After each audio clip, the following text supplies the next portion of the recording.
नाम रहेगा अल्लाह का, राम का पति, वो सीता का पति, नीता का पति। अब भाई स्टूडेंट का प्रोटेस्ट रहा कहाँ? पूरा पॉलिटिकल एजेंडा है, विपक्ष का एजेंडा ये लोग चला रहे हैं भाई। कहाँ रहा प्रोटेस्ट? आप मुझे बताओ। पूरा केजरीवाल को पंजाब का चुनाव जीतना है, उसका नशेड़ी फर्जी सीएम अब सरदारों के वोट नहीं ले सकता है। बचता है सम्मानित एससी समाज का वोट, जो उसकी नैया कहीं पार करा दे, शायद हो जाए। हाँ। शायद पे चल रहा है मामला, चुनाव तो कर्म हार गया, शायद पे चल रहा है मामला। अब उसने इसीलिए इस दीपके को, ये उसका सबको मालूम है कि किसका आदमी है, सबको मालूम है दीपके किसका आदमी है। तो वहां एससी वोटों को टारगेट करने के लिए यहाँ तमाशा किया, जय भीम और ये सारा पूरा आप समझते हो ना, एक सिस्टम की तरह, इसको एक गेम की तरह खेला है उसने। यहाँ पूरा खर्चा, पूरा पैसा सब केजरीवाल का है। यहाँ अभी पेपर लीक हुआ है, ठीक है ना, सारे विपक्षी और वो केजरीवाल का पूरा मंत्रिमंडल यहाँ है। तुम्हारे पंजाब में भी तो लीक हुआ है, हटाओ अपने मंत्री को। हटाया क्या तुमने? तुम बोलने के अधिकारी कैसे हो यहाँ? फिर सिसोदिया जी का तो बयान था कि अगर पंजाब में पेपर लीक होगा तो सबसे पहले हम इस्तीफा दिलवाएंगे।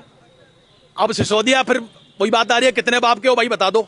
हाँ। एक बाप के हो तो हटाओ। तो आपको क्या, एक मिश्रा जी रुकिए, एक चीज आप बताइए।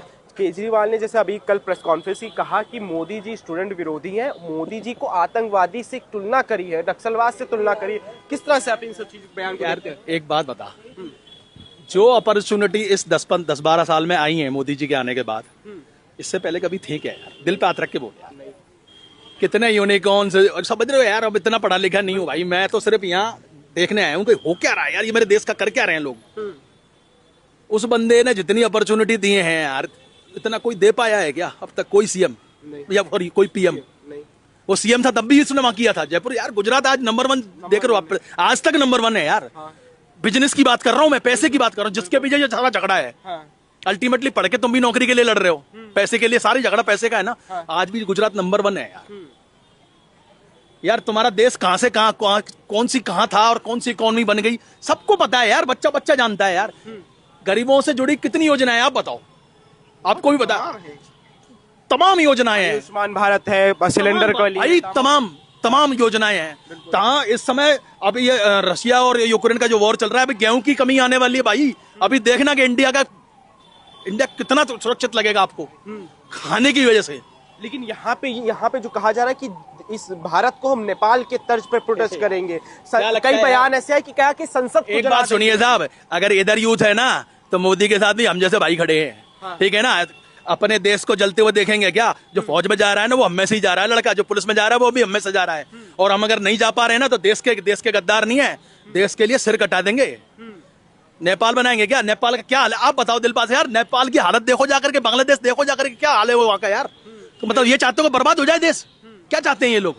मेरी समझ से बाहर है यार। जिस तरह से पब्लिक प्रॉपर्टी को डैमेज किया गया, इसको लेके अभिजीत देख के और जो तमाम जो सीजेपी के जो मेन कमेटी है वो कह रही है कि पहले पुलिस ने लाठीचार्ज किया, उसके बाद के पब्लिक का फ्रस्ट्रेशन निकला है। मेरी बात सुनो, आप बिना नोटिस दिया हुआ मोर्चा, बिना आज्ञा लिए हुए मोर्चा करके तुम अगर संसद पर चढ़ने की कोशिश करोगे तो पुलिस रोकेगी ही। तो आपको क्या और जब इसको पॉलिटिकल बनाया तो झगड़े शुरू हुए। हाँ। तुमने जाकर के पुलिस वालों को मारा। साहब यार आप सारे वीडियो भरा पड़ा है सोशल मीडिया कि पुलिस में हमला हुआ है कि नहीं हुआ है। कह रहे कि डेमोक्रेसी खत्म है, काला दिन था डेमोक्रेसी के लिए, तमाम चीजें बताई जा रही हैं। हाँ, पंजाब की डेमोक्रेसी का काला दिन है आज, कि वहां अगर पेपर लीक हुआ है तो वहां के शिक्षा मंत्री का कुछ भी नहीं हुआ। हाँ। ठीक है ना। डेमोक्रेसी का सिर्फ ये केंद्र सरकार की है क्या? हाँ। तो अच्छा एक चीज मेरे को बताइए, जैसे राहुल गांधी भी इस समय प्रोटेस्ट कर रहे हैं, मोदी जी का जो लोक कल्याण मार्ग है वहां जाकर राहुल गांधी फ्यूजिबल पे कुछ और बात करो। क्यों राहुल? अरे नहीं, कुछ नहीं हो, स्टूडेंट्स की आवाज नहीं, स्टूडेंट 56 साल का आदमी कैसे करेगा? हाँ। मोदी अगर अमित शाह 58 साल के हैं तो तू कौन सा लालू है? तू भी भाई 56 साल का अंकल है। जब वो युवा की बात नहीं कर सकता तो तू भी नहीं कर सकता। चल अपना काम। युवा विरोधी बताया जा रहा है मोदी जी। फिर वही बात आती है, यार युवाओं को सबसे ज्यादा अपॉर्चुनिटी देने वाला एक प्रधानमंत्री अगर कोई हुआ है इस इंडिया में तो वो नरेंद्र मोदी है।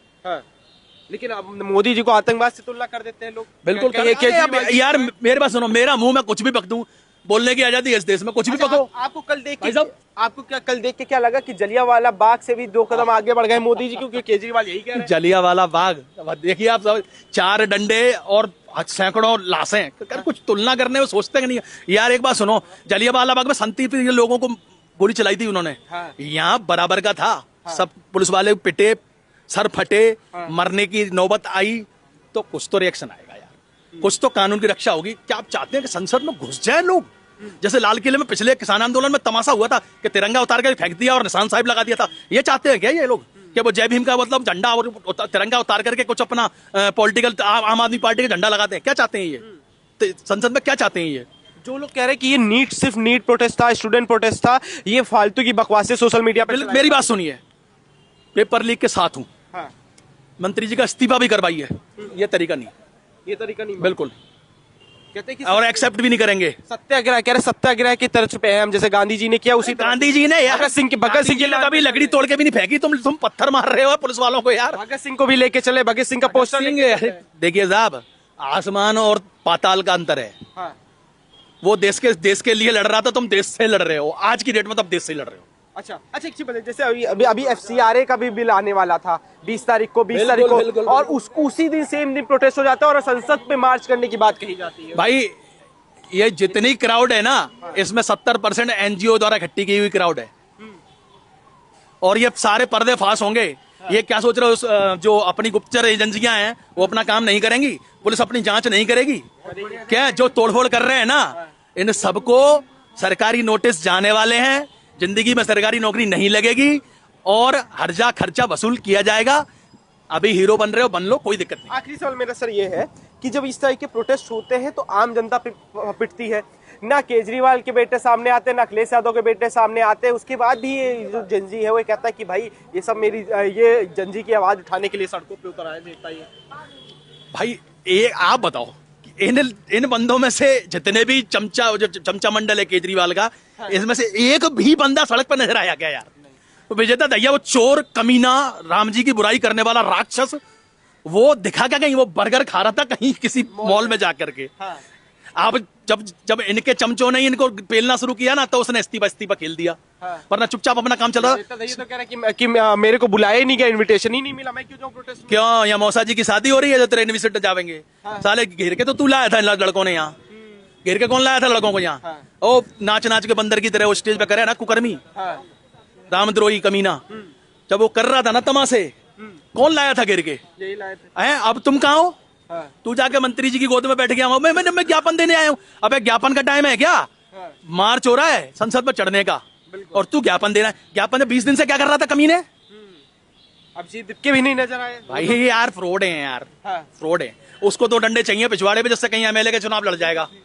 जैसा कन्हैया कुमार था ना, गंदी नाली का कीड़ा, ऐसे ये भी है। इसको भी राजनीति चमकानी है, चमका ले। तारीख को जिस तरह से जंतर मंतर पे का जो प्रोटेस्ट था, अभिजीत दिक्के ने आह्वान किया था कि भाई ये शांति प्रिय प्रोटेस्ट है, लेकिन शाम होते होते जो चीजें नजर आई, उसको किस तरह से आप देखते हैं? क्या चीजें नजर आ रही है? देखो, ये प्रोटेस्ट का पहले ही मालूम था कि इसके अंदर इतने अराजक तत्व, क्योंकि ये स्टूडेंट का आंदोलन ही था। ये जो सभी आपको मालूम होगा, 2 दिन पहले जो है चंद्रशेखर रावण ये बोल के गया था कि मैं यहाँ पे इतने आदमी भर दूंगा कि कमी नहीं आने दूंगा। ये चंद्रशेखर रावण ने बोला था, उसी दिन पता लग गया था। फिर जब के आम आदमी पार्टी, जब सारे पॉलिटिकल लीडर आ रहे थे, तो उन्हीं पॉलिटिकल पार्टी की जो स्टूडेंट विंग थी, कुछ वो थी, कुछ जय मीम वाले थे, वहाँ पे कुछ वामपंथी स्टूडेंट थे। आप बोलो कि एक नॉर्मल स्टूडेंट को क्या लेना देना? नीट के स्टूडेंट का भाई 16 तारीख को रिजल्ट आ गया, बढ़िया रिजल्ट आ गया, हरियाणा के, पंजाब के बच्चे ने टॉप करा, वो अपने घर में ढोल नगाड़े वहाँ पे देखा मैंने, इतना बढ़िया वहाँ पे क्रैकर्स वगैरह चल रहे थे, वो एंजॉय कर रहे थे। नॉर्मल स्टूडेंट को कोई, क्योंकि पेपर लीक की जो बात है ना, ये बहुत वर्षों से हो रहा है। उसके लिए अगर धर्मेंद्र प्रधान जी को हटा भी दोगे तो कुछ होने नहीं वाला, जब तक व्यवस्था में कुछ सुधार ना हो। व्यवस्था मतलब जो नेशनल जो टेस्टिंग एजेंसी है, उसके NTA, उसके अंदर बदलाव होना चाहिए। वो चलो एक, अब कल के मुद्दे जो आपने बोला कि इतना जहाँ पे शांति प्रिय से अशांति फैल गई है एकदम से, मैंने ये बड़ा दुख हुआ जब वहाँ पे पुलिस मार रही थी। उसमें कुछ इनोसेंट भी थे, लेकिन मैं जैसे बोला ना इनोसेंट है, फिर मुझे ये भी आता है, मैं जिनको इनोसेंट बोल रहा हूँ, इन्हें मालूम था कि प्रदर्शन में ये चीज़ें होती हैं। जो भी बच्चा घर से निकलता है उसका मालूम है प्रदर्शन में जा रहा हूँ, प्रदर्शन का मतलब वहाँ पे आपके ऊपर पानी भी फेंका जाएगा, आपके ऊपर लठबाजी भी होगी, टीयर गैस भी होगी। हर प्रदर्शन में देखते आए हैं, कभी ऐसा नहीं हुआ कि सरकार के खिलाफ किसी ने उग्र प्रदर्शन किया हो और सरकार आगे ऐसे खड़ी रहो। पता था उनके ऊपर लठबर, लेकिन मेन क्या था, मुझे ये आया जो इसके मेन लीड कर रहे थे जो इस आंदोलन को, सोनम वांगचुक साहब, आपको मालूम है उनकी वाइफ ने हाई कोर्ट में पिटीशन डाली थी कि मेरे हस्बैंड का इलाज सरकारी हॉस्पिटल में होगा, कोई बढ़िया अच्छा 5 स्टार हॉस्पिटल में होगा। तो कोर्ट ने मान भी लिया। तो सोनम वांगचुक साहब है, उनका तो मदनता में शिफ्ट कर गए। उनका तो 5 स्टार हॉस्पिटल में इलाज हो रहा था, और जो उनके चक्कर में डंडे खा रहे थे उनका सरकारी हॉस्पिटल में हो रहा था। और आरएमएल हॉस्पिटल को तो सभी राजनेताओं ने अपना टूरिस्ट स्पॉट बना लिया था। केजरीवाल भी पहुंच रहे थे और राहुल गांधी भी पहुंच रहे थे, संजय सिंह सारे पहुंच रहे थे वहां पे। चंद्रशेखर रावण ने जब बोला था ना कि मैं इतने आदमी लाऊंगा कि भर दूंगा पूरी दिल्ली को, मुझे लग गया था कि ये अब मुद्दा जो है भटक चुका है।